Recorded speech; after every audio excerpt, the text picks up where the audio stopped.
Hai korang, Assalamualaikum. Jumpa lagi kita kali ni. So hari ni saya nak share dengan korang resepi biskut dahlia susu ataupun sempit susu. Biskut ni sangat sedap. So jom saya kongsi dengan korang apa bahan-bahan yang diperlukan untuk buat biskut ni.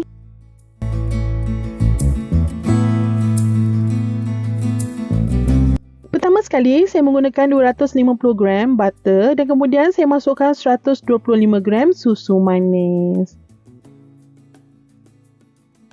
Kemudian saya masukkan pewarna makanan iaitu warna pink. Kalau korang nak guna warna lain pun boleh, tak ada masalah. Kemudian kita mix sehingga sebati saja. Korang jangan mix terlalu lama.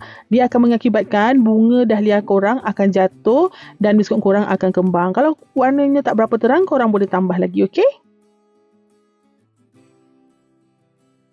Kemudian saya masukkan 3 sudu besar tepung custard, 1 sudu kecil tepung beras dan 2 sudu besar susu tepung dan kemudian saya masukkan 400 gram tepung jagung. Untuk tepung jagung ni korang masukkan sedikit demi sedikit sehingga kita punya adunan ni menjadi dough, okey?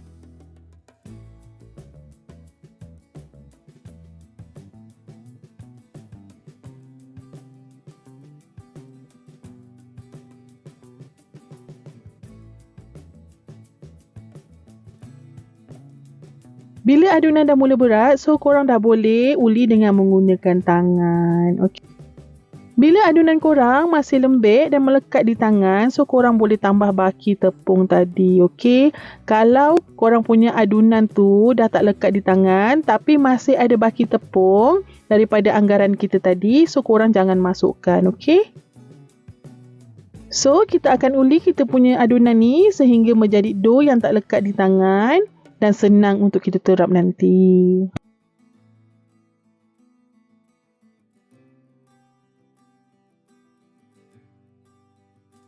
Bila adunan kita dah siap, so kita akan terap, okey? So saya menggunakan acuan pecah 12. Kalau korang ada acuan yang pecah 15 pun boleh, tak ada masalah. So kat sini saya menggunakan mesin saja, senang. Kalau korang tak ada mesin, tak ada masalah, korang masih boleh menggunakan acuan yang manual, okey? So kita akan buat sehingga dough kita ni habis.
So, bila dah siap, kita dah boleh hiaskan kita punya biskut ni dengan coklat chips. Kalau korang nak guna almond nips pun boleh. Kalau korang nak letak coklat macam video saya sebelum ni pun boleh, tak ada masalah, okey? Bergantung pada kreativiti korang, okey? So, kita akan letak kita punya coklat chip ni sehingga habis.